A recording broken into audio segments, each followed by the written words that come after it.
The difference between the Apache and the Aztecs is that unlike the Aztecs, the Apache had a very different kind of leadership structure. The phrase "you should" does not exist in the Apache language. So they kill off a leader and someone else takes his place. And after 200 years of finding the Spanish, the Mexicans, and eventually the Americans, this was their territory. It more than doubled. And this is the most important thing to get out of this, is that the harder the Spanish fought against the Apache, the stronger the Apache became. Pyotr Efimtsev was a Russian mathematician. And he comes up with this formula, this idea about how different geographic planes deflect radio energy.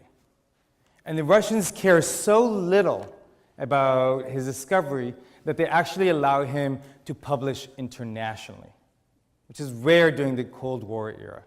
So he publishes internationally, and these engineers at Lockheed say, this might be kind of interesting, and they do an experiment, and they put an object based on this guy's theory, and they put it under radar, and it disappears, and we get the stealth bomber.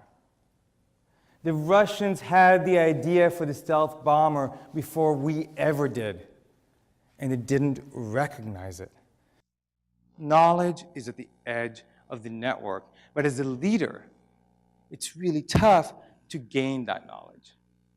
And I've talked to a lot of leaders who talk about, well, those are leaders of the past. I'm the kind of leader that, everyone loves and trusts, and they come in and tell me the truth. No. Because of your rank, because of your pay grade, because of the stars on your uniform. When you go into a room, the person in the back is not going to speak because it's risky for them. I think brainstorming is wonderful, and yet by the leader being in the room, you're going to inherently tell the leader what you think she or he wants to hear.